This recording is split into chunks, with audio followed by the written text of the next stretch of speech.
desde ese tiempo que se cambia, pero además teniendo en cuenta que el 17 de marzo hay un comunicado donde nos dice que ya no más presencialidad, que debemos hacerlo desde el aislamiento.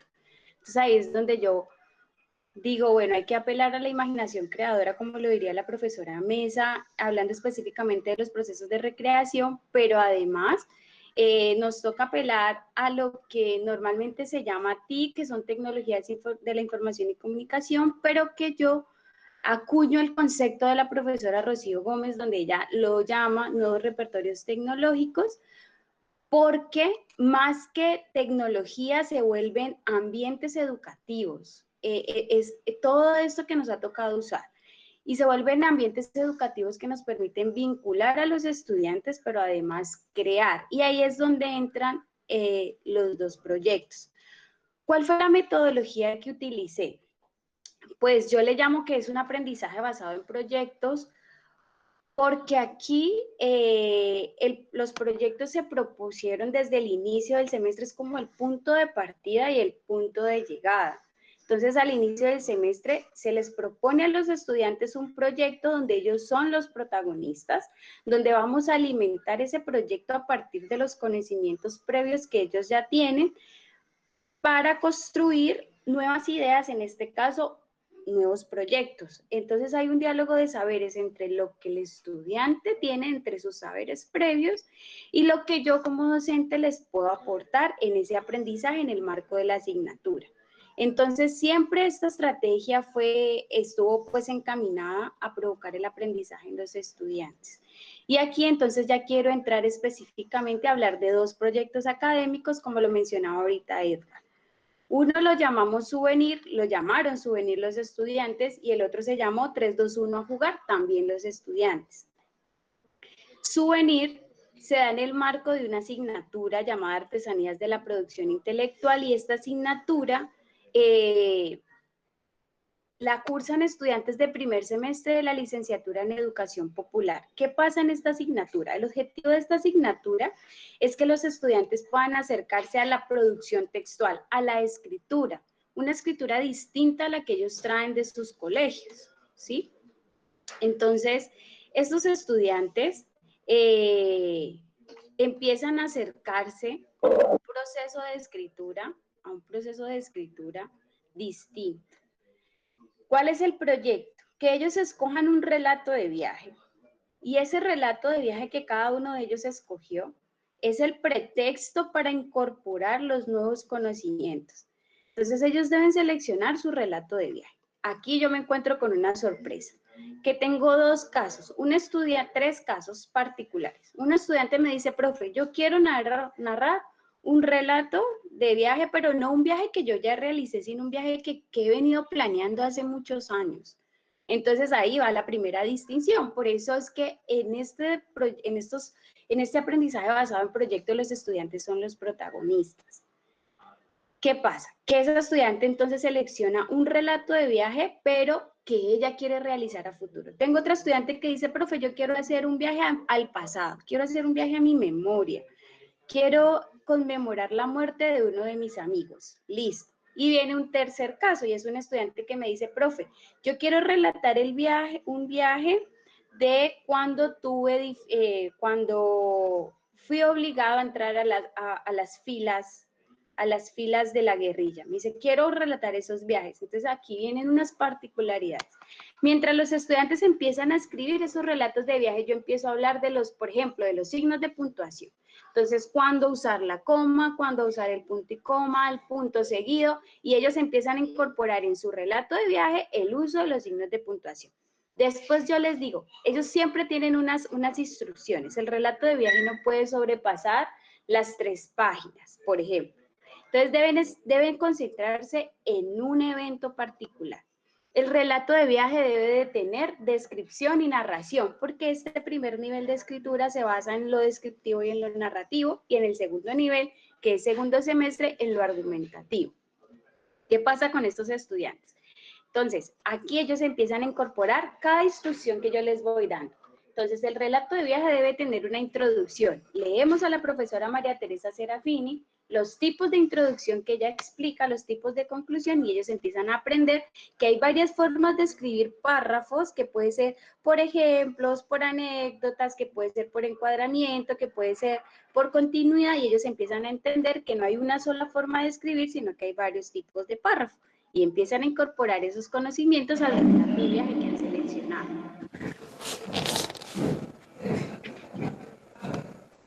Hay un ruido extraño por allí, bueno.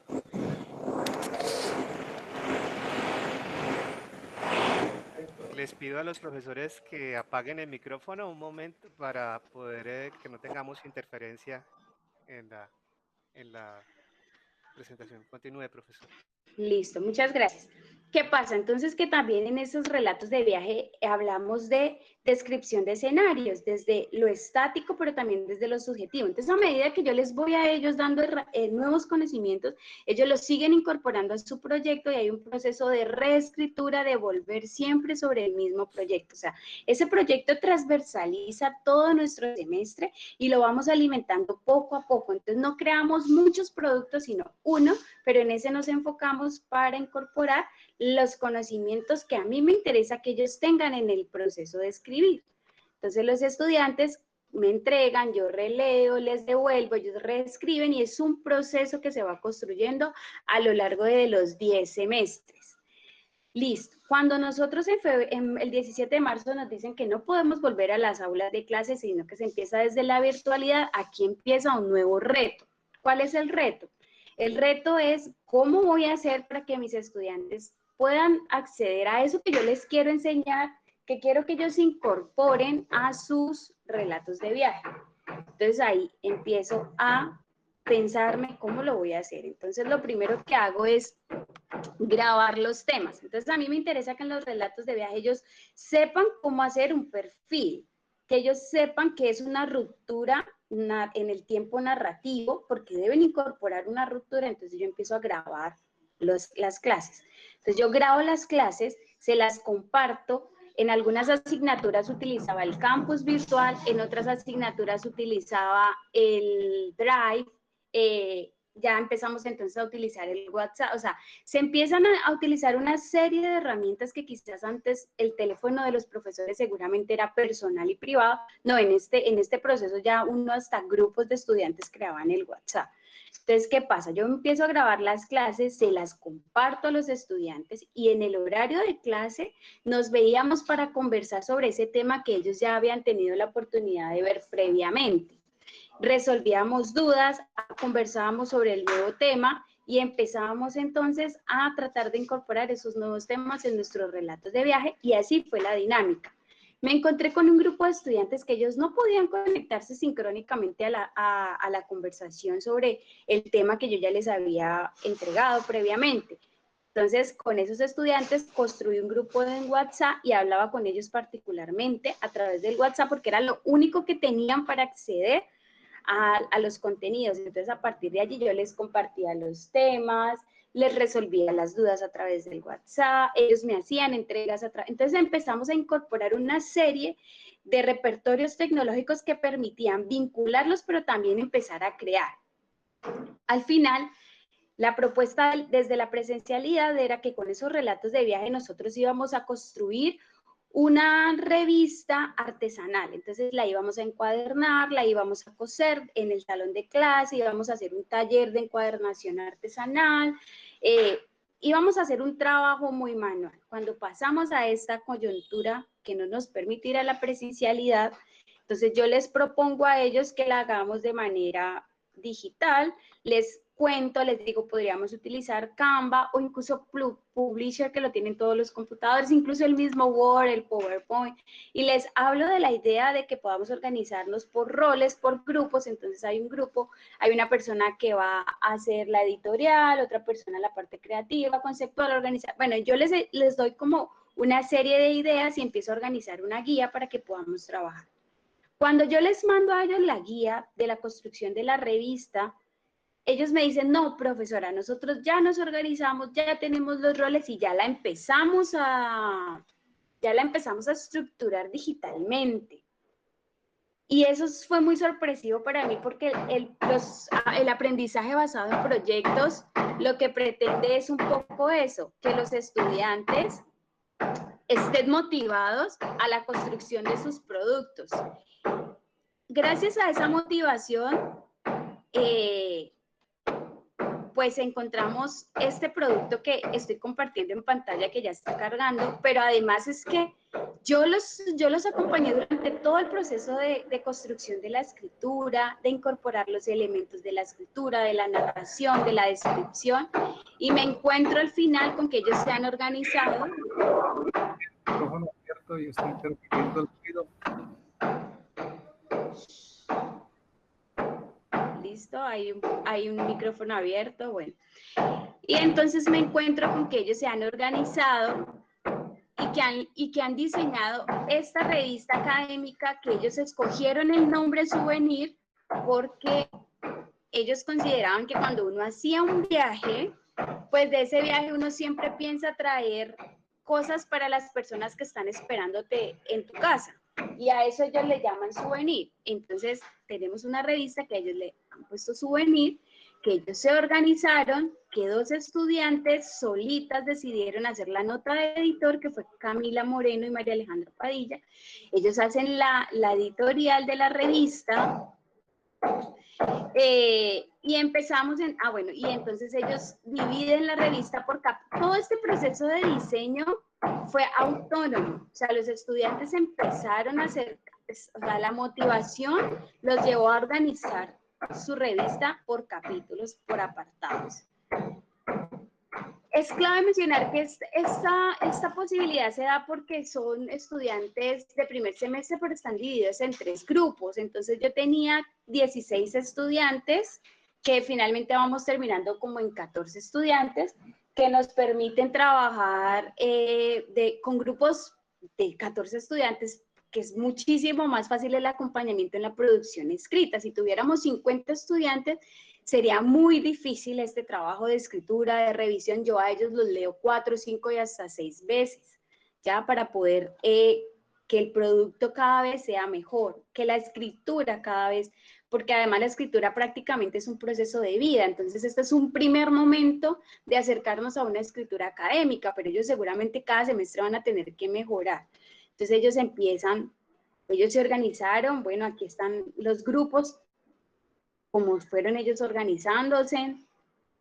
Y tenemos el primer relato, esta es la sección 1, que es un viaje en el tiempo, que es la estudiante que ella dice, yo quiero hacer un viaje al pasado, y ese es el título que ella se ingenia, y bueno, ellos empiezan a soñar con estos relatos de viaje.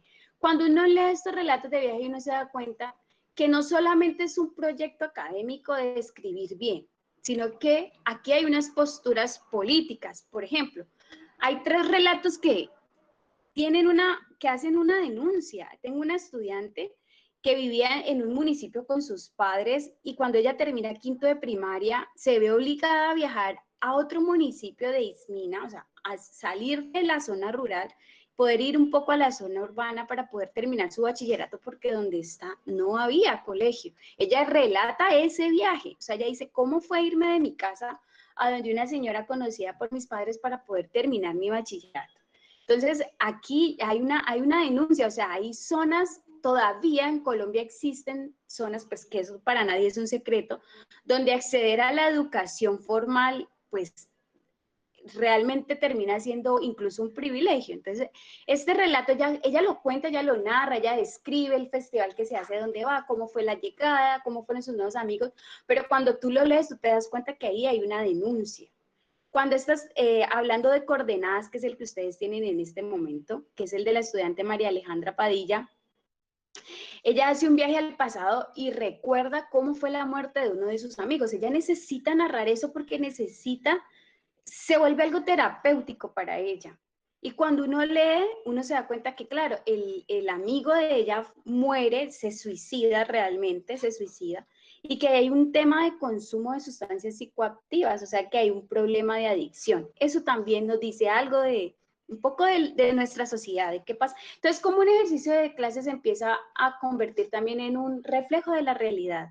Un relato de viaje de un estudiante trans que es secuestrado en Tumaco por un grupo al margen de la ley, y él narra cómo fue ese secuestro, cómo fue esa captura y además cómo fue su vivencia allá, pero es que él lo narra porque él necesita hablar de eso y me dice, profe, yo necesito escribir un libro sobre esa vivencia. Y finalmente logra escribir solo un apartado de esa vivencia y termina esa vivencia narrando cómo fue la primera vez que tuvo que pues empuñar un arma contra otro. Entonces, entonces un ejercicio de clases empieza a volver en algo muy significativo para los estudiantes. Entonces a mí me permite incorporar conocimientos, pero a ellos les permite motivarse y empezar a incorporar sus saberes previos. Entonces fue un diálogo de saberes muy importante, o sea, ellos empiezan a motivarse mucho y fue significativo al final cuando logramos hacer esta revista, presentárselas a los profesores que pudieron acompañarnos, a los mismos compañeros de ellos. Ellos se sintieron, fue un aprendizaje significativo, realmente ellos lo van a recordar. Entonces, bueno, entonces en esta revista pues se encuentran los relatos, cada relato de viaje de los estudiantes, pues no la vamos a leer por el tiempo, yo les puedo compartir el link, se las paso de esta manera como para que la puedan ojear. Ellos, bueno, esta revista fue un producto de clase muy interesante para los estudiantes, la dividieron por secciones. Por ejemplo, esta sección 2 que es sueños por cumplir, que es la estudiante que dice, profe, es que yo quiero ir a Turquía y yo ya me he soñado ese viaje, y ella lo relata. Ella dice cómo sería ir a Turquía, cómo se lo imagina, qué espera encontrarse en Turquía. Entonces, bueno, hay un ejercicio de escritura, pero también hay un ejercicio de postura política, de denuncia y terapéutico. Tengo otra estudiante, por ejemplo, María Camila, ella relata cómo un viaje que hizo con su papá fue interrumpido porque ella se enfermó, pero luego el papá fallece y ella no puede volver con su papá a ese viaje, pero tiempo después vuelve, o sea, se vuelve significativo para ellos. ¿Ya? Y mi rol allí es incorporar nuevos conocimientos, acompañarlos y crear un diálogo de saberes. Este fue el primer proyecto, este es el primer proyecto del cual les quería hablar, que es Souvenir. Y es pues en la licenciatura de Educación Popular con estudiantes de primer semestre. Hay muchos otros relatos, entonces ellos vuelven a su niñez, cómo era ir a la finca de sus abuelos, cómo es ir a la barra. Bueno, hay una cantidad de cosas que ellos querían narrar, cómo fue un estudiante que pudo ir a Popayán a jugar un partido de fútbol porque estaba en una escuela de fútbol de su viaje. Bueno, y ahí, esta es como la primera experiencia y fue basada, es un aprendizaje basado en proyectos, porque como lo mencioné ahorita, ellos logran incorporar esos saberes previos que tienen con los nuevos saberes que a mí me interesa compartirles, ¿ya? Entonces, esta es como la primera experiencia.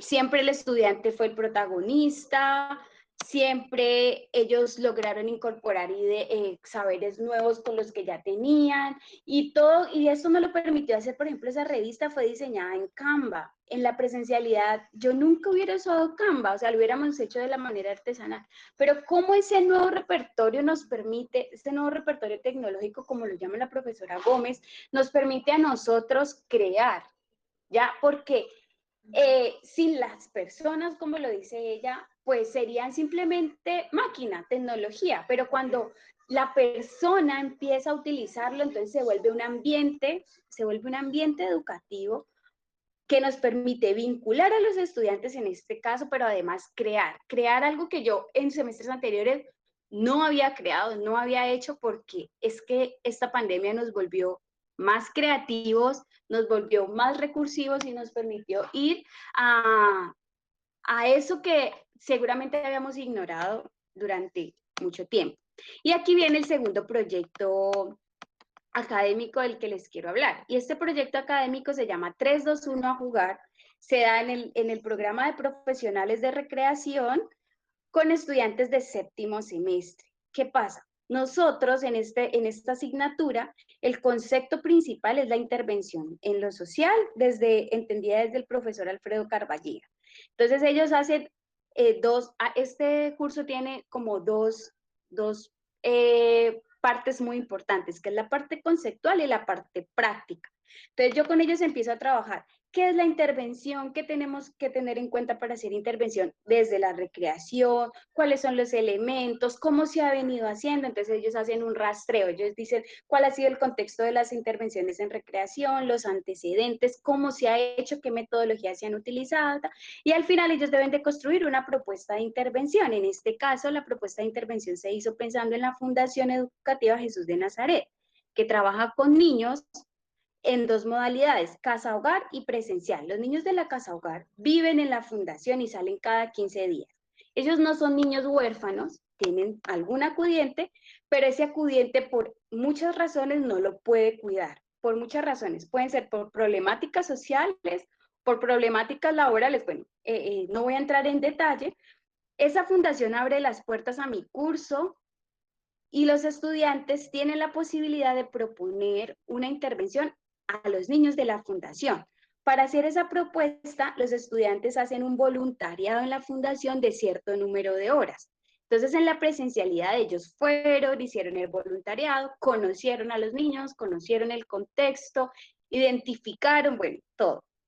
A partir de esa identificación, de identificar eso y de los recursos conceptuales que reciben en el curso, ¿qué hacemos? Proponemos un proceso de intervención para la fundación que inicialmente lo íbamos a hacer en diciembre. Cuando el paro nacional se da, pues en diciembre ya no era posible hacerlo, porque nos fuimos a paro y nuestros contratos se retomaron en febrero. O sea que cancelada. En febrero, cuando volvemos, lo pensamos hacer la primera semana de mayo, porque el semestre va hasta el 15 de mayo, entonces lo habíamos planeado para hacerlo en la primera semana de mayo. ¡Pum! El 17 de marzo, pandemia. Entonces yo digo, no, esto ya no se puede hacer, ya no podemos hacer un proceso de intervención en la fundación, va a tocar cancelarlo. Todo lo que a un profesor o a cátedra se le pasa por su cabeza, pero yo comparto un curso con la profesora Rocío y hablando con ella, ella me dice, para el próximo semestre hay que empezar a pensar en procesos de intervención desde la virtualidad, porque el COVID nos ha llevado a pensarnos eso desde allí. Después de que yo termino de hablar con ella, yo digo, ¿cómo lo hago este semestre? Porque es una deuda que tenemos con la fundación y una deuda que tengo con el aprendizaje de los estudiantes, porque es un proyecto académico que hemos ido construyendo a lo largo de estos 10 meses de semestre. Al final, entonces, decidimos que cada grupo, porque ellos son 36 estudiantes divididos en grupos, algunos de 4, algunos en parejas, ellos se dividen como ellos desean hacerlo. Y cada grupo entonces debe construir una propuesta audiovisual que podamos compartir con la fundación para que las profesoras o las cuidadoras que están en la fundación puedan acompañar a los niños en esta propuesta que nosotros les queríamos regalar. ¿Qué pasa? Entonces allí decidimos que cada grupo va a construir una propuesta entre 5 y 7 minutos en un video formativo y divertido desde la lúdica para los niños, de acuerdo a las necesidades que ellos identificaron en el voluntariado que realizaron. Entonces, hablando con el grupo, habían ciertos estudiantes muy gomosos de todas estas dinámicas tecnológicas y construimos un grupo en WhatsApp con estudiantes para que nos ayuden, para que me ayuden a hacer operativa esta propuesta. Entonces les voy a presentar una de las propuestas que construyeron los estudiantes y luego retomo de cómo logramos hacer esta propuesta. Entonces aquí se las voy a compartir.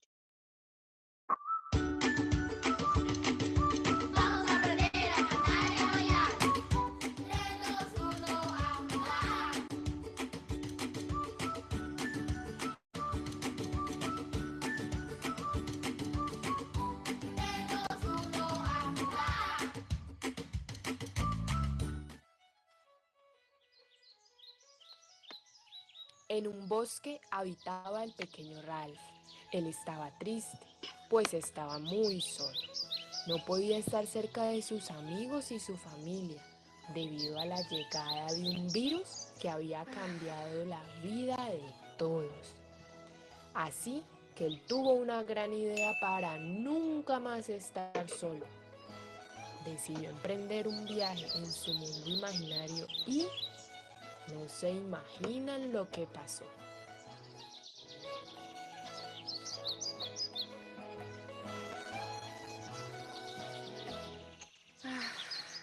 estoy muy solo y muy triste, pues este virus me ha alejado de los que más quiero. No puedo visitarlos porque es peligroso.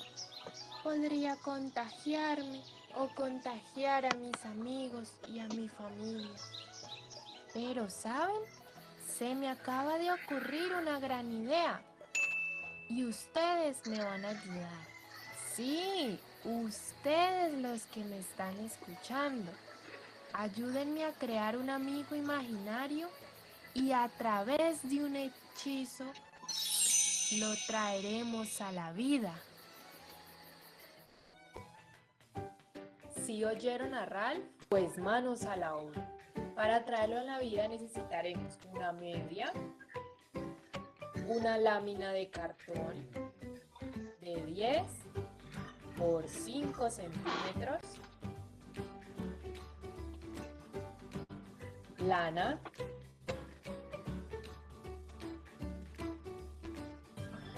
para que se vea un poco gordito, podríamos utilizar trozos de tela o papel. En este caso, yo voy a utilizar un poco de espuma para hacer el relleno de la cara. Cartulinas blanca y rosada, o puede ser otro color, para diferenciar un poco los ojos y la lengua. Tijeras, cinta, o si tienen ega o silicona para pegar nuestros elementos, marcador y mucha actitud. Comencemos. Vamos a cortar la parte superior de la media con mucho cuidado. Después de tenerla cortada, vamos a tomar la lámina de cartón, la vamos a doblar, no la vamos a cortar, solo la vamos a doblar y la vamos a introducir por esa parte superior que cortamos. De esta manera, la lámina va a ser cubierta por la media. Y vamos a pegar un poco de cinta para que quede cubierta totalmente. Así como ven que lo estoy haciendo yo.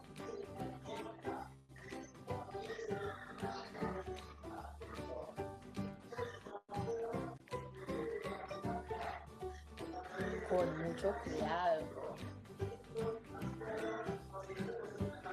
con calma. Después de tenerla de esta manera vamos a tomar nuestro relleno y lo vamos a poner en esa parte en donde acabamos de poner la lámina de cartón. Tomamos el relleno un poco, lo dividimos a la mitad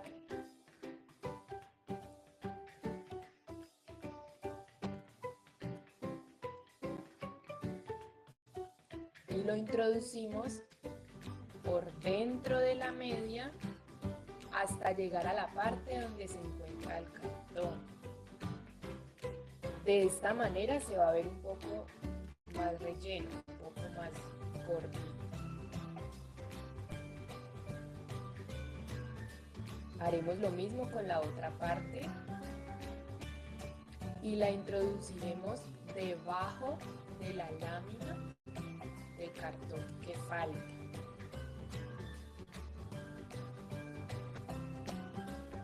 De esta manera nos queda un poco grueso y ya tendremos nuestra boca. Ahora tomamos la cartulina, el marcador y hacemos dos pequeños círculos para los ojos. Uno para la nariz y una lengua. La recortamos con mucho cuidado Pueden pedirle ayuda a su compañero o a la profesora que los esté acompañando.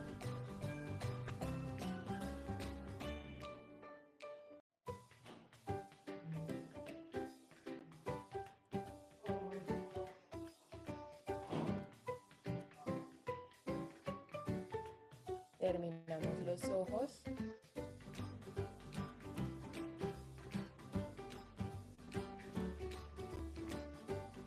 Después de tenerlos listos, los vamos a poner tomando un poco de cinta. Y es así como ya tenemos la cara o el rostro de nuestro.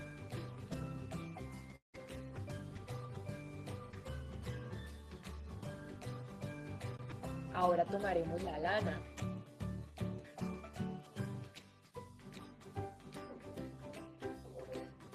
Cortamos un poco.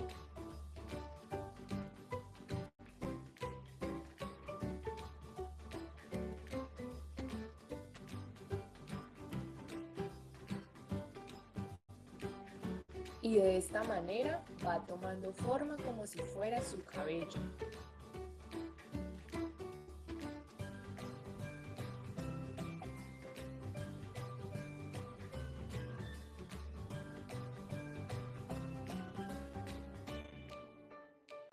La ajustamos con un poco de cinta.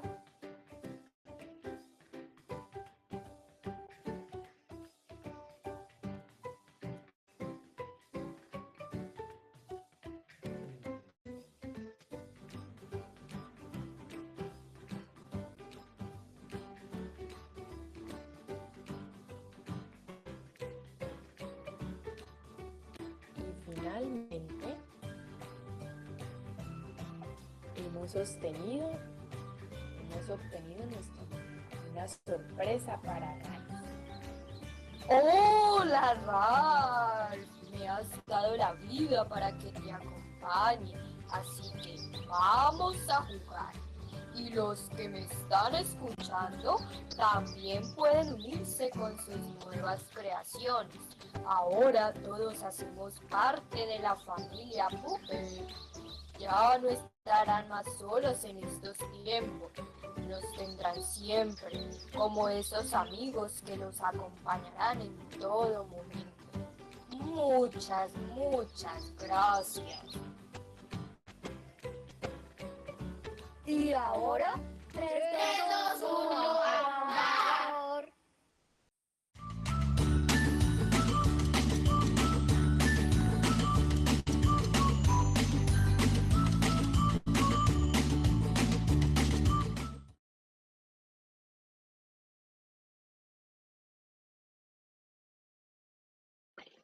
Bueno, aquí en este proceso que les acabo de mostrar,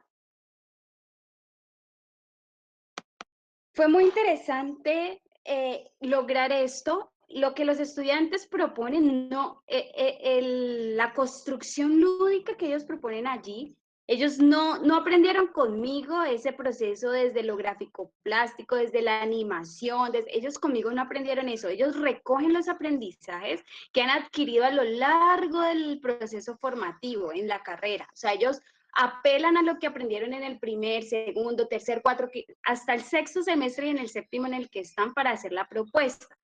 ¿Qué es lo que pasa en mi asignatura? Que esa propuesta debe de tener un objetivo, porque los niños de la fundación tienen unas necesidades específicas. Y, por ejemplo, ¿cuál era uno de algo en lo que los estudiantes pensaron al hacer esta propuesta? Por ejemplo, es entender que los niños de la fundación empiezan a construir su grupo familiar, porque no es el que papá, mamá, hermanos, no, son los amigos con los que vivo en la fundación. Empiezo a ampliar ese grupo familiar. Entonces, ese era uno de los objetivos al proponer la familia Popper. También que los niños de la fundación pudieran utilizar su creatividad de acuerdo a la necesidad que nos estaba generando este aislamiento. Entonces, si nos sentimos solos, si no nos sentimos solos, bueno, eso ahí hay un abordaje conceptual, también práctico, también teórico, también interpretativo. ¿Qué pasó con este proyecto? Bueno, pues que los estudiantes, el grupo que les cuento yo, que trabajamos desde lo operativo, ellos dicen como, bueno, hay que crear un canal en YouTube. Entonces un estudiante crea el canal de YouTube. Otro estudiante dice, profe, yo propongo que tenga esta plantilla de inicio. O sea, todas las propuestas de los estudiantes tienen la misma plantilla. Todos inician de la misma manera, todos tienen la misma música, entonces un estudiante propone el nombre, dice, profe, yo propongo esta plantilla, otro estudiante dice, profe, hagamos un logo, entonces un estudiante hace la plantilla de inicio, la plantilla que cierra, otro estudiante crea este logo que ustedes están viendo aquí, otro estudiante, entonces yo empiezo a revisar las propuestas de los grupos y entonces los estudiantes de ese grupito operativo empiezan a subir cada propuesta al canal. Empiezan a personalizar estas plantillas. Entonces, mire, aquí en esta que estoy compartiendo en pantalla, por ejemplo, tiene el nombre de la propuesta y tiene los integrantes. Entonces empiezan a personalizar las plantillas. Todas empiezan a ser personalizadas, cada una con el nombre específico del grupo, con la propuesta, pero todas tienen la misma música. Entonces fue un trabajo colaborativo. Fue apelar a lo que los estudiantes ya sabían, incorporándolo a los nuevos conocimientos, a entender los procesos de intervención en lo social desde lo conceptual que vimos y regalarle a la fundación un canal en YouTube que tiene varias propuestas para trabajar con los niños que están en la fundación. Todo esto desde, pues desde los nuevos repertorios tecnológicos que nos permiten crear, que nos permiten vincular alrededor de una propuesta. Entonces, esta fue la experiencia. Un segundito. Esta fue la experiencia específica de estos dos proyectos. Entonces, bueno, ya para cerrar, yo quiero decir que fue una experiencia muy interesante, que fue una experiencia que permitió, pues, incorporar nuevos saberes.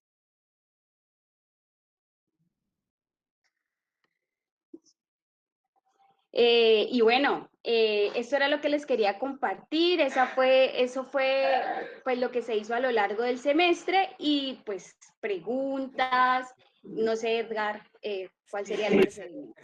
Vamos a abrir, no sé si pues abrimos un momento, los profesores que tengan alguna pregunta pueden abrir el micrófono y hacer la pregunta directamente en este momento a la profesora Magda. Para que pues hagamos un momento, si es posible, un momento de interacción y de preguntas que tengan sobre esta manera de superar de alguna u otra forma eh, eh, el problema de cómo continuar con el semestre y cómo continuar el trabajo académico con los estudiantes en un momento de contingencia. Entonces, María Fanny Olaya dice que pide la palabra. María Fanny, adelante, te escuchamos. Muy buenos días para todos y todas. Soy la profesora Fanny de la Universidad del Valle, sede norte del Cauca. Pues más que una pregunta, la verdad, quiero unas felicitaciones muy grandes a la profesora. De verdad, digamos que en el caso particular para nosotros que apenas iniciamos clase esta semana, yo ya tenía unas ideas, pero me ha dado muchísimas ideas, me ha parecido maravilloso. Pero quiero comentar algo que pienso que en el ejercicio de nosotros, en los docentes, sobre todo en ciertos programas, porque uno diría el programa de ella se presta para las cosas lúdicas. Yo soy profesora en el área de administración, pero dicto materias con un enfoque que puedo actuar creativamente, pero muchas veces mis colegas me tratan que soy un poquito escuelera en procesos, ¿no? Y cuando yo veo este esquema, pienso que es muy importante en esta metodología de la virtualidad, que nosotros como docentes rompamos esos esquemas y no tengamos el temor que porque estamos en la universidad y llevamos a un ejercicio de esto, parece como si fuera como muy infantil. Y es a través del ejercicio y esa manera creativa cómo se puede construir el aprendizaje. Cuando la profesora comentaba de que solamente tenían el acceso al WhatsApp, pues contarles que en la caracterización que hicimos en el norte del Cauca, yo me encontré con que tengo 7 estudiantes que no tienen ni celular, no tienen ni computador, y son estudiantes nocturnos, pero son muy jóvenes, pero que tienen que ir a una tienda, que le presta un primo. Entonces yo ahorita estoy pensando si yo grabo las clases, o sea, las hago en audio. Entonces pienso que nos da muchas herramientas y yo pienso que nos pone a cuestionarnos a nosotros en nuestra posición de docentes que las estrategias pedagógicas sí pueden llevarnos a esos estados que parecieran que fueran como colegio, pero que sin lugar a dudas me parece que en ese ejercicio de aprendizaje me parece genial, profesora. Felicitaciones y me has dado unas ideas maravillosas. En mi caso particular, que apenas me estrené esta semana como profesora con estos medios. Muchísimas gracias. Bueno, gracias por el comentario.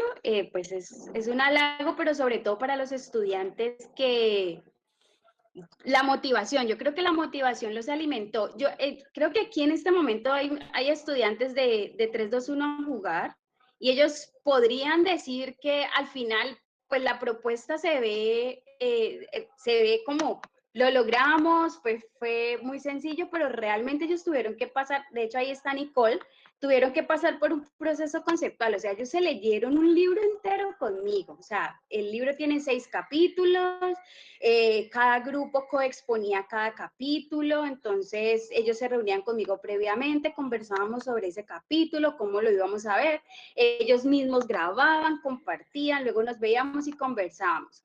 Que sí es clave aquí es que las 3 horas que reconoce la universidad semanales por curso, pues realmente uno no termina trabajando 3 horas, uno termina trabajando 6, 9, 10 horas, porque es el encuentro con los que se pueden conectar, pero también es el encuentro de asesoría para hacer la coexposición, pero también es el tiempo que utilizas para grabar.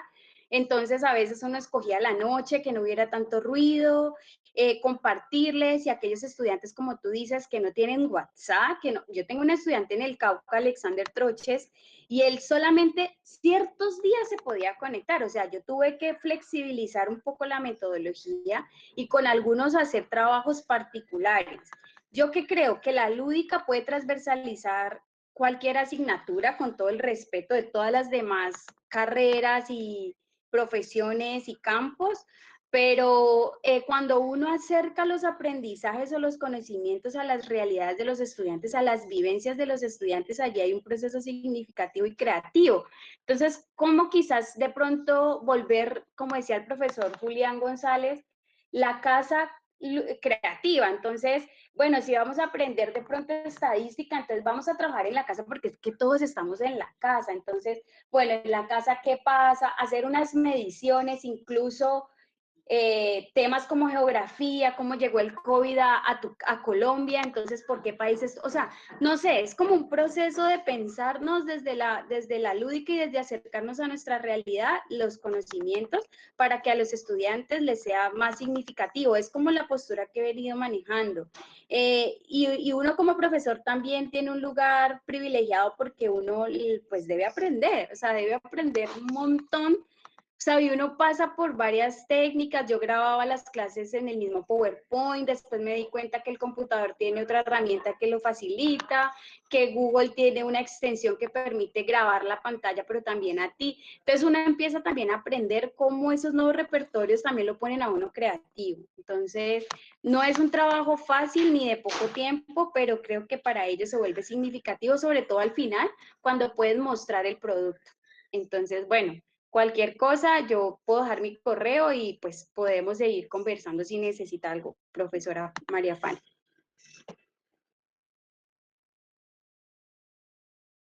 No sé si alguien más de pronto tenga... El profesor Ricaurte pregunta en el chat que él es de formación técnica, pero ve mucha aplicación con este curso a lo que hace. Y pues sí, yo creo que de eso se trata, ¿no? De sacar también cosas, yo creo que pues la metodología, de la metodología que usó la profesora Magda, se pueden extraer muchas cosas para cualquier disciplina en la universidad, no solamente tienen que estar ligadas a, esta, a un ejercicio lúdico o a un trabajo que tengan que hacer los estudiantes, sino que puede uno transversalizar también, como decía la profesora María Fanny, esta experiencia con su propia disciplina. ¿Quién más tiene preguntas? ¿Alguna otra pregunta? Bueno. No, pues veo muchos agradecimientos en el chat. También te quiero agradecer mucho a todos ustedes por haber aceptado esta invitación. Eh, espero pues que haya sido gratificante, que haya podido llenar sus expectativas y recomendarles nuevamente a todos ustedes que visiten el sitio de la estrategia PAT, que estén pendientes de nuestros correos. eh, que, que ahí pues vamos a estar también anunciando nuevas charlas como esta y también las nuevas cosas que vamos haciendo para ayudarles como Claro que docentes sí. a trabajar para ayudarles como docentes pues a trabajar en este tiempo de contingencia y pues en el semestre que se viene, que muy seguramente vamos a seguir eh, en esta situación. Entonces, pues muchas gracias, profesores. Muchas gracias de nuevo, profesora Magda, por haber aceptado nuestra invitación y esperamos vernos pues la próxima semana, si es posible, con una nueva experiencia. Las grabaciones las pueden, solamente, esta es la primera, de hecho. Hicimos un primer ensayo de encuentro, que no era un encuentro como tal, sino que fue presentación de una experiencia, pero digamos que fue de allí que sacamos la idea de hacer este encuentro permanente, que fue el trabajo con el profesor Fabio Guerrero de la Escuela de Ingeniería Eléctrica y Electrónica. Ese video lo encuentran también en la página de la estrategia PAT. Pero del encuentro como tal, esta es la primera experiencia del encuentro. Entonces esperamos pues tener cada 8 días una experiencia distinta, pues al menos de los profesores pues que contestaron la encuesta y que nos parecieron interesantes para presentar y entender un poco cómo lo están haciendo. Entonces, pues muchas gracias y les doy a ustedes también nuevamente el agradecimiento pues por estar aquí. Recuerden que este es un trabajo que hicimos desde la Dirección de Nuevas Tecnologías y Educación Virtual de la Universidad del Valle y pues allí los esperamos para atenderles y ayudarles también a superar un poco las dudas y las cosas que tengan frente a esta contingencia que estamos pasando.